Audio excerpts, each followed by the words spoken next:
when it comes to the cast, to be able to jam with Vivek and Ira again is just too much of a treat. And, now we have also grown up a little more. Yeah. So we put so much of our personal experiences or energies into the story and the design of it. It's just magic. This is nothing short of creating magic together. Because you don't get text like that all the time. This is such a strong text for an actor, and the choices that you can make with it. It's nice to go against the grain. It's nice to explore someone who himself is exploring what could happen. And one of my greatest fears is losing my mind. And I would like my family and friends and everyone around me to just help me. when that Make happens, sure. Oh, no, just let's not go there. Okay? Let's not arrive at that. Yes, the National Center of the Performing Arts announces a major new production. It's Ariel Dorfman's internationally acclaimed thriller Death and the Maiden, directed by NCPA head of theatre and films Bruce Guthrie, and starring the incredible Ira Dubey, Vivek Gomber and Neil Bhoopalam.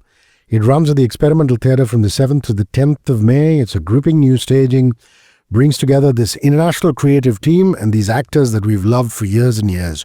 Tickets are live now on Book My Show, as well as at the venue at the National Center of Performing Arts box office.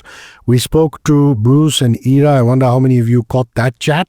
As an extension of that, here's part 2 on Death and the Maiden. It's Vivek Gomber and Neil Bhoopalam. Vivek, hi, how are you? hi Hrishi, how are you here? Good. And friend and brother Neil, how are you? Anna, life is good. Slow and steady wins the race.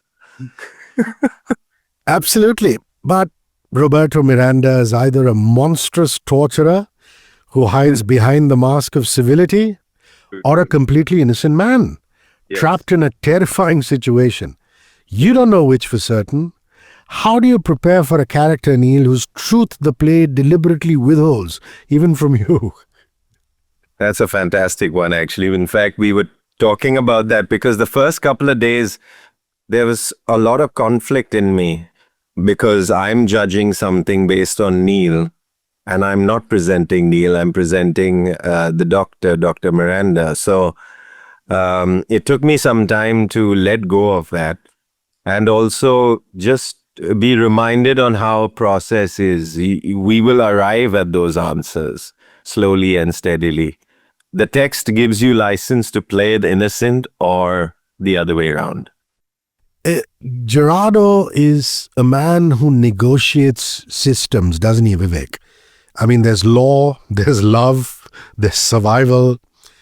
And I've said this to you before, I find your life very fascinating. I mean, you're born in Jaipur, you move to Singapore, you serve in the Singapore Army, then you study fine arts in Boston, then you come to Mumbai.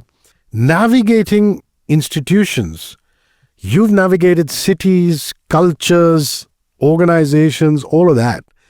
How much of this resonates with your own, I wouldn't say complicated path, but very interesting path to arrive at this point in your life, Vivek?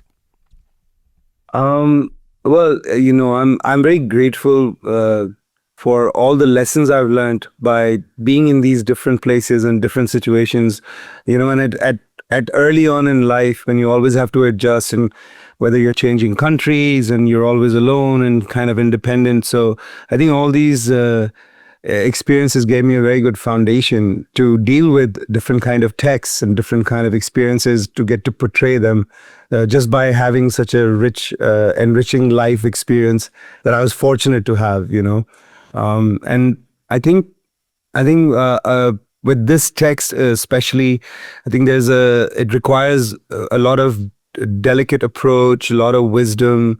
It requires experience of having a lived life.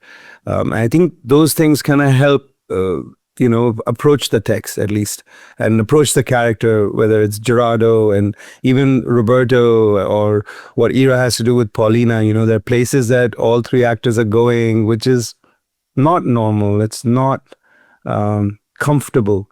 So it's very important to have a safe room to do that, and also to have actors who have that kind of experiences and are emotionally available and sensitive to these things.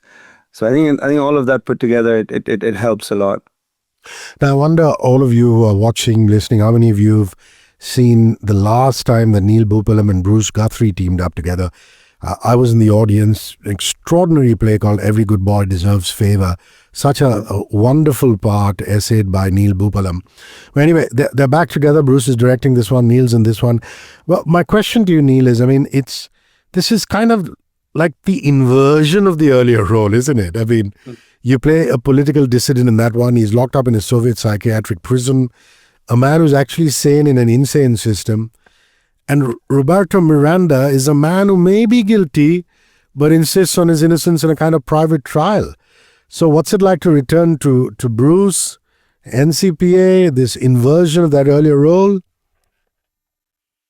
NCPA is one of my favorite theater studios. When it comes to Bruce Guthrie, it's always a treat to collaborate with Mr. Guthrie, because Vivek and I were chatting about this when Ira and Bruce were talking, and how well he knows he understands the performer. He knows how to push you. You know, it's like flying a kite, I guess. You know how much manja to give and how much to pull back, right? So he's very good with that. And when it comes to the cast, to be able to jam with Vivek and Ira again is just too much of a treat. And, you know, now we have also grown up a little more. Yeah. So we put so much of our personal experiences or energies into the story and the design of it. It's just magic. This is nothing short of creating magic together. Vivek, Gerardo is actually the most conflicted figure in the play. I mean, in a way, he loves Paulina. There's no doubt about that. He believes in the rule of law. He's just been handed the commission meant to represent quote-unquote national healing, as it were. But every choice he makes betrays something, betrays someone. Where do you locate sympathy for him? And where does it run out? I wonder. I mean, it's for me, because I've been thinking about him so much, it's very easy to, generate sympathy for him and to understand his point of view and to imbibe him in certain ways. But the things you mentioned about him having to negotiate and him having to decide that he's betraying something or someone or his own morality in each action that he's doing, that has been so much fun to play, because you don't get text like that all the time. This is such a strong text for an actor, and the choices that you can make with it.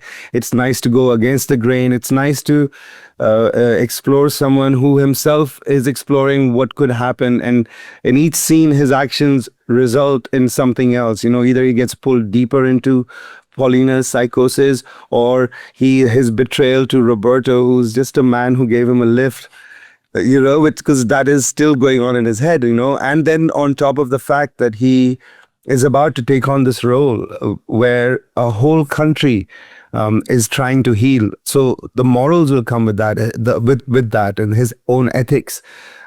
It's lovely to struggle with that. And, you know, you said loves his wife. I mean, and they love each other.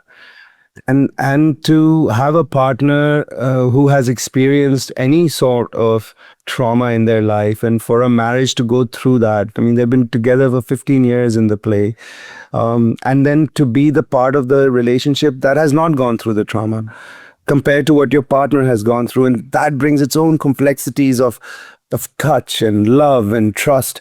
And for all of that to be questioned and played with in a 48-hour period, from a Friday night to a Sunday night, Monday morning, you know, the whole thing has to be resolved. So that time pressure and the past, the present, it's lovely. It's a very delicate balance. So it's very, and they're getting tired as the play goes on, you know, it's in real time. So all of this, it makes it easy to empathize, and you really wish that you wouldn't want to be in any of their shoes, you know. So yes, it's been great to do that, and it's not been that hard actually. It's not been that hard to see his point of view, or to relate with him, or to sympathize with him, I would say. And Neil, I'm not an actor, which is why when I watch you guys do what you do, I often wonder, and I'm privileged enough to be able to ask actors questions, which is where this question stems from. For much of this play, Roberto is physically restrained. Yeah, I mean, Paulina has the gun, she has the control. How do you work with sustained, extended physical constraint on stage. And my real question is helplessness harder to play than strength? At one end of the spectrum is just being helpless all the time, and the other is to rage it, right? This is just complete physical constraint, bro. So what's easier to do? Mr. Rishikesh Kannan, I want you to have a Netflix show of your own inside the actor studio with Hrishi K, because you hit the nail on the head. It's just, dude, nobody asked these questions. Thank you very much. That's kind of you, but but yeah, I'm glad you liked it. But yes, I do wonder. I'm learning still, even though, I mean, I only act, this is what I do, and the team is there. There was one conversation where I said, "Oh, I don't have much blocking, So you guys have to walk around for the scene for 2 to 3 scenes, or half the play I'm tied up in the chair." And Vivek was like, "No way. I think you're gonna have even more things to think about." And I'm like, "Oh yeah, I got a cough over there, I have to struggle over there." But it's the team that's helping. Everybody knows that this needs to be delivered, so they push it. I do have to take a lot of care of the body in terms of, so that there's not too much like muscle catches. Because at the end of the day, we're professional human beings. It's like being an athlete. You got to take care of the instrument, because people are coming to watch that and a narrative. So yeah, I think it is very, very hard. You're right to play confined. There are times when we talk, if we're doing the rehearsal, suddenly I'll move my hands, but no, my hands are there, and I'm trying to make my point. I'm trying to convince you. Yeah. And I did want to say, and I think in this thing, I mean, it's great what Neil is doing, and he's spot on, because he has to bring that discipline in. He has to go on, it's just not one take and done or whatever. He has to be there every day to do that. So what's been really great is that Bruce has created room where we also have a movement director reminding us. So Amelia is here from Chile, and she's been working with us to get our bodies limbered up, to make sure that a lot of safety and care is taken of the actor. So even though the character of Roberto Miranda goes through a whole physical journey, trauma and stress, but we are making sure that Neil, the actor portraying that, is also being kept safe in the room. So all the actors in the room know we have signs for when he's comfortable, not comfortable. There's a whole first 2 hours or something of each day, we are doing a lot of movement work to warm up our bodies, so that and our voices as well, to make sure before we even touch the text. So just to know that I can trust him, where I can just grab him and he knows and he's comfortable, because it has to be a surprise, but we have to build that trust. So we've been working on that a lot. And I think what's been wonderful, and when people come and see it, and Neil has been quite splendid in rehearsal already, because his limitations of being tied up has given other parts of his bodies and features where he's acting and projecting from. And it's so nice, those restrictions have given him more options. And you see him discovering that. And that's great, Bruce always says, it's great for actors to have problems, because it's great to solve a problem. It's not fun when everything is easy. But of course, you have to do it with care, and there has to be a commitment from the actor to be disciplined and for the room to be safe. And I think that way, Bruce and our producers and NCPA, they've been doing a great job. So that helps. Well, we talked about Neil on stage last with Bruce. Has there been another play after Betrayal, or is it Betrayal to now? Is this the next one? Was there something in between? After Betrayal, it's been this. I think Betrayal was 2023, and then I did a feature, I did a film and a couple of other stuff, and then I did Jigra. Yes, I was having Jigra, and then all that. So I'm right then. Yes, sure. I remember seeing you in Betrayal. Yes. And you were amazing. And for those of you who don't know, I don't know if it'll come back. It was an Adyan Theatre thing. It was Harold Pinter's Betrayal. And Vivek was playing Robert. Absolutely wondrous performance. A man who discovers his wife is having an affair with his best friend. And, he was processing it through wit, rage, all kinds of things. My question is, and why I bring up Betrayal is because Bruce actually says openly that he saw Betrayal, and just like I was so impressed by you in Betrayal, he was impressed enough to say that I want to work with this man, and we've got to work together. But anyway, What does Pinter give you as preparation for Dorfman? What does that text give you as a preparation for this text? Well, how would I? I mean, look, one thing is very clear that both the texts are very solid. There's something that people study. They've been established. They would be considered classics. And something that in Betrayal, which was very evident, was the punctuations, the ellipses, the dashes. The same thing Dorfman uses. There's a breath to the play. There's a to the text. So if you follow the breath, if you follow the thoughts he's given you, the interjections of the players coming in, then the whole story follows a certain kind of a breathing pattern. Each scene where the breath builds because of the tension of the characters. So I think in terms of just accessing the text and understanding the text, I think both like that helped. There was a clear reminder. From my training anyways, like text is king. So, for theater work, like you have to serve the text. We are here to serve the text. So it is very important to understand the writer's intentions and the writer's style. So I think, just remembering that Pinter had a style and Mr. Dorfman as well has a style. He didn't even know he was going to write it as a play. When he came back to Chile and he was thinking about it, he was thinking of writing this as a novel. And then when he came back to Chile after, Pinochet's kind of end and when all of this was happening, he somehow decided to make it into a play. And he says in his afterword as well, once he got Gerardo's character, he wrote the play in 3 weeks. It clicked. Yeah. And then sometimes I think, and we've been doing a lot of research about Chile and Mr. Dorfman as well. And sometimes it feels like he's put, of course, a lot of himself in the play, but it feels like he is kind of Gerardo. He's written it in that way. It feels like that to me, because it is a man who's got a new country, but in his own home, there's trauma. And then to have the abused, the accused, and the judge all sitting in that one room trying to decide with this pressure of time. It's insane. But going back to your thing, your question about the two playwrights, I think their style, I think it always helps to know. And I think the kind of work we did on Betrayal, it helped a lot, Rachel D'Souza, who directed that, she's also very keen, like you got to work on the text. You can't improvise. We love to improvise and we do so many different kind of acting in different platforms. So there's a tendency to kind of be loose with it, For camera, you can find something new, you can improvise. But I think there is something beautiful about sticking to the text here. There's a reason why it's been written, and to surrender to that, and then to do it every performance with a new discovery, but you're doing the same thing, but it's new to you and making it new for the audience. So I think in that way, yeah. And you're great, yeah. It's so nice to talk to you. Yeah, we were just talking. Likewise, Vivek. Likewise. We don't get to do. When we were hanging out outside, we had our doors to the, we had our ears to the door.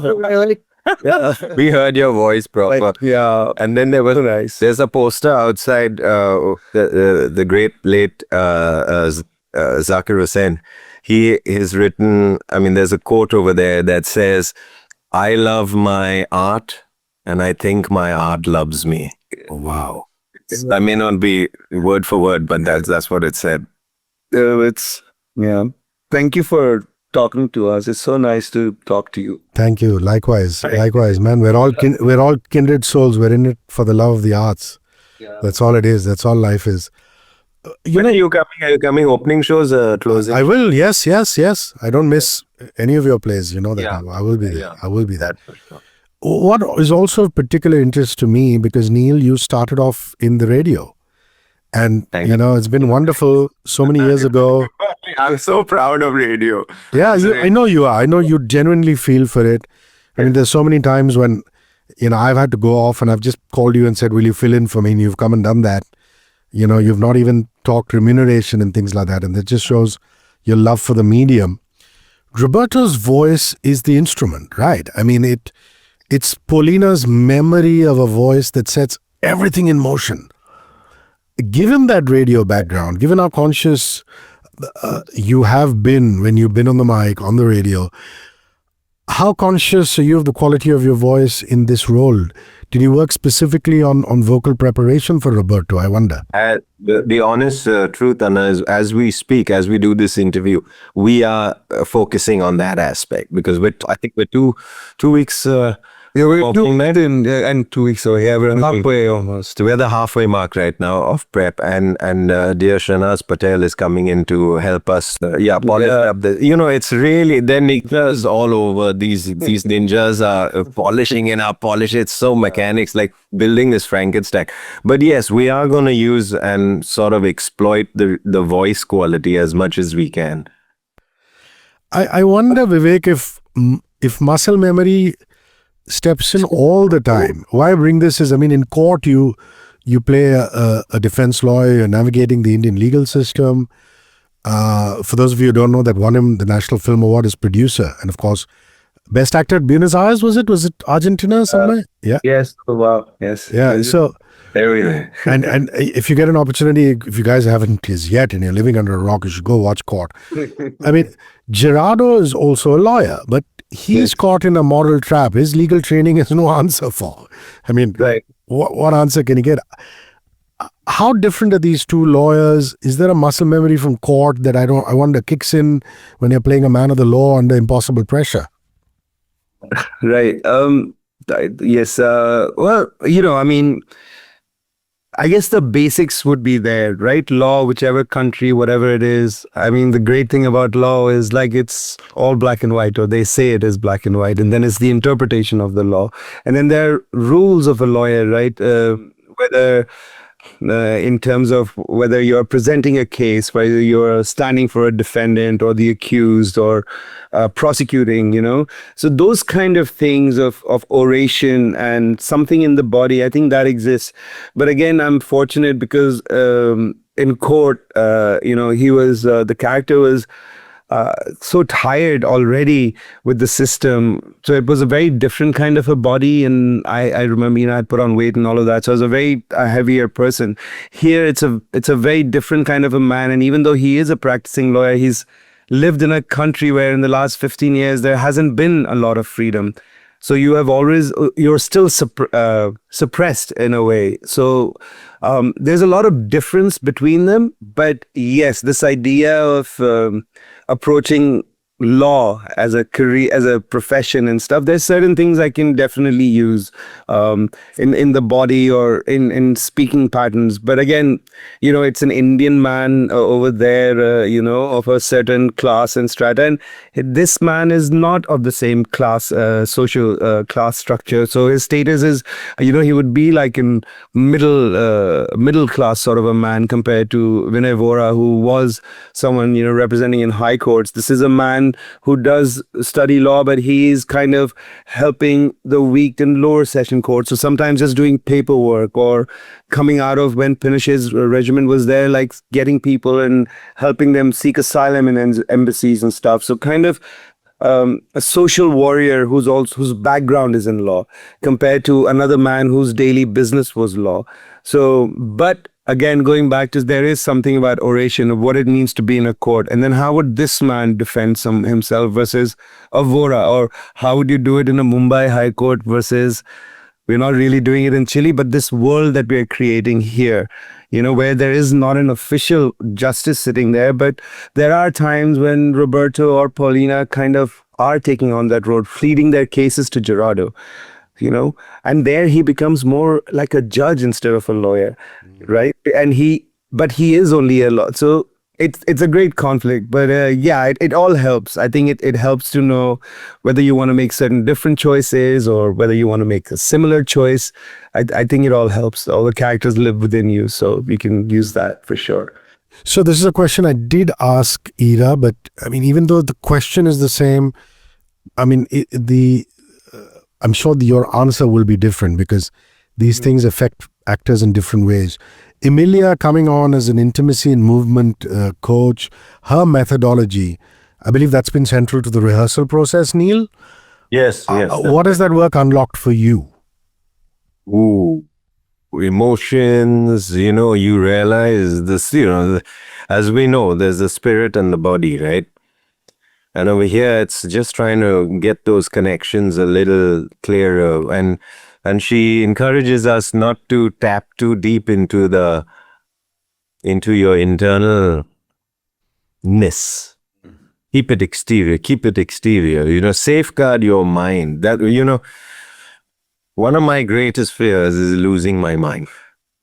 And I would like my family and friends and everyone around me to just help me. When that Make happens. sure. Oh, no, just let's not go there. Okay? Let's not arrive at that. So something like we did one thing where my body, I had to it was a trust thing, Gomber, Ira, Emilia right next to me. And then I had to fall. You fall. I think you know this game, right? This trust game. Yeah.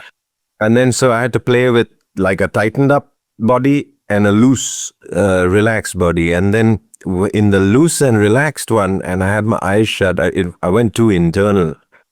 And then I got pretty teary-eyed because of the thoughts I associated that being with, that feeling with.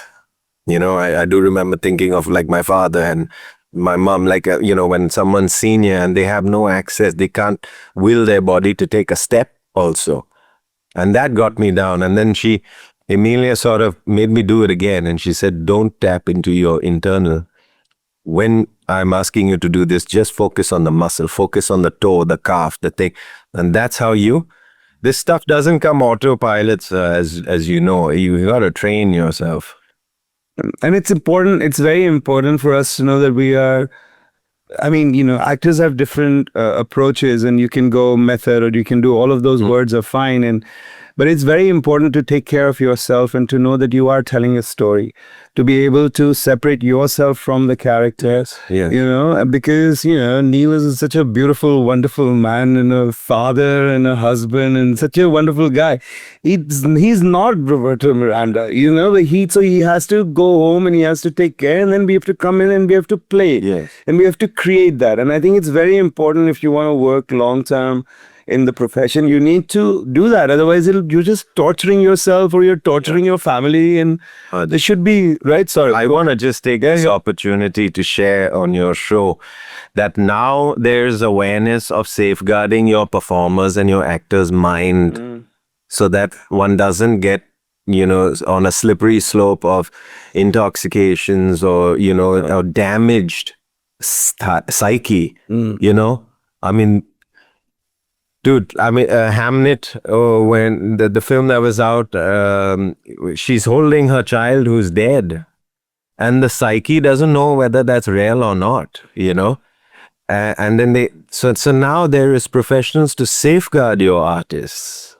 Otherwise, people are, losing their minds and their lives, just walking away damaged. Everyone's like, wow, that's a great performance, but you gotta safeguard the person. And also the movement work is not only to protect us that way, it's also great because what happens with all of us as actors is the minute you have text, you start to go into your mind, The minute the surprise happens, you're trying to play the end of the play or not. So Emilia's work a lot of the time is to get our head out of it, let our body respond to things, and then trust that, try and find it in your body instead of being cerebral and then making the similar choices, and it's important to have these tools. So it's quite a privilege to have that because, it's thanks to NCPA and Ira ma'am and whoever else has helped, and Bruce sir and all that, we have these tools with us. Otherwise, a lot of times you don't get that in a room. We have to work very hard to make plays happen, as with all the people you have spoken to. So it is a privilege, and I'm glad we're getting to do this. And I think Emilia's work is going to stay with us a lot. Some of it I've done before with like other productions and internationally. So it's really nice to just have someone like that who can come and check your body, and her honesty to have feedback in the room, because we end up, it's very important to know how to give notes, to give the right criticism, to help the actor that way. And Bruce and Emilia are so wonderful. They're like, hey, that's not working. Or she'd be like, hey, it's a telenovela, what are you doing? I don't believe this. I don't believe that fall. So, it reins us in and it helps us find the real, but then we're also protected because we can go home and, it's not like... Or give an interview without being all like, oh my, I am doing this, I can get over yourself, sorry, but yeah. My last question is about the experimental theater. I find it a fascinating space. I don't think I've seen a theater quite like it. the fact that it has these gangways, almost like planks, and people sitting there on top of you. And of course, there's the regular seating, and and seating in the sides. Yes, this is wonderful. Yeah, it's quite, for the lack of any other word, different.